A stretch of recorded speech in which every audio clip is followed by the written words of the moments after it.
Hi, Dave with Align Therapy here. I wanted to talk about if we can use the Schroth method for someone who has congenital scoliosis. So this is Amber. She's one of our patients who has congenital scoliosis.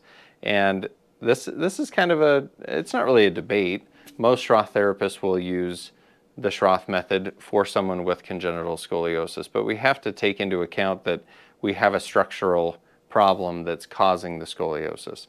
So there might be less flexibility, there might be some limitation in doing some of the exercises. So keep that in mind, but the answer is yes, we do use the Schroth method with someone with congenital scoliosis.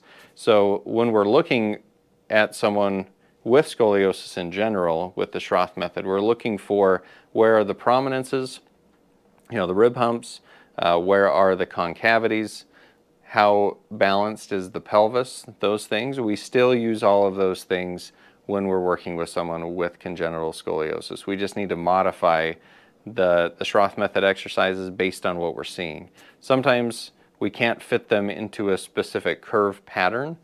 With the Schroth method, we have specific curve types that we try and put people into, and that guides what exercises we do.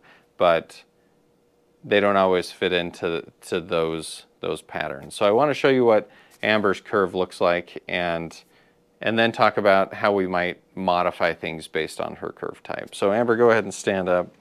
Yeah, stand right there.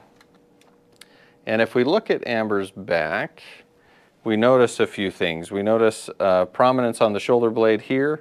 We notice a concavity here. We also notice that her pelvis is shifted to the left, and that we're not necessarily seeing the same as what we would see in a adolescent idiopathic scoliosis patient. So we have a prominence here, but we also have a prominence here because Amber has a right thoracic, a left lower thoracic, and a right lumbar curve, that because of the congenital deformity where she has two hemivertebrae that are half formed.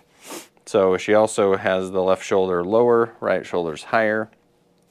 So this is her main concavity. You can see that she collapses into this left side, and we want to address that. That's where she gets a lot of tightness and pain as well, right, Amber? Yes. In that area. So we want to open that up with breathing expansion, and this is also rotated forward. We just have to keep in mind that she has a little bit different anatomy with her vertebrae, and we may not get as much correction as we think. So go ahead and bend forward for me, Amber. So then here we can see the prominence on the right thoracic. We can see a little bit of that prominence down near the pelvis on the right side, and go ahead and stand back up. So it's not totally the same as